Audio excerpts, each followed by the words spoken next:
Well, hi there! This is We Told You So, episode 77. Man, what am I gonna do without the filters on this app? As the authoritarian world continues its attacks on everyone, Poland says they have uncovered a plot from Russia to commit acts of terror against airlines. Not only there, but across the entire Western Hemisphere. Russia denies it, of course, but then again, I can't recall Russia ever admitting to anything. While at the same time, Puerto Rico is now asking Donald Trump for help because Venezuela's Maduro is threatening to invade them. He said he has a duty to liberate the island of Puerto Rico from the United States.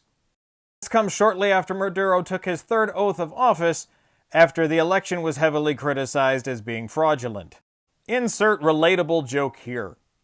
And this all happens as the incoming senior Trump administration officials have begun questioning career civil servants who work on the White House National Security Council about who they voted for in the election, as well as asking questions about their political contributions and their social media posts.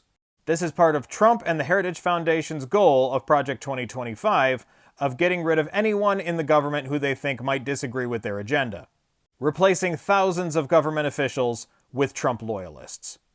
This is why they say fascism happens legally, by the way. It happens in the courts, and it happens when the good people in the government are replaced with ass-kissers.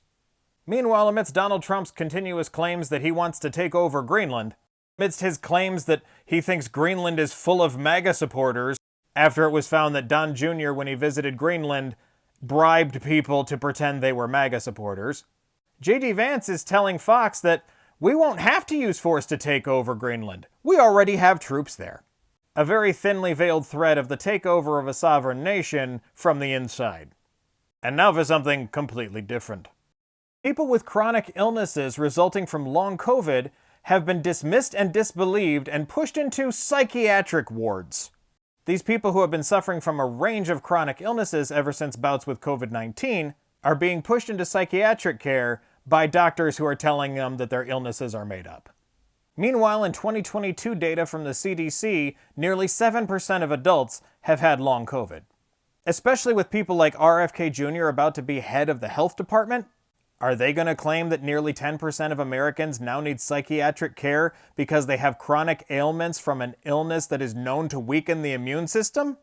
I'm not even a doctor, and I know that's fucking insane. Remember how I mentioned a couple episodes back that Michelle Obama was skipping the inauguration, and I said the MAGA were going to hypocritically complain about it, despite Trump not showing up to Biden's inauguration? I was right, and it makes sense coming from Trailer Trash Bobby, destroyer of beer cans. The incoming Arctic blast is going to give Trump the coldest inauguration in 40 years. That's the closest I'm coming to ever believing in a god. Thoughts and shares. Let's hope he pulls a William Henry Harrison. This has once again been We Told You So.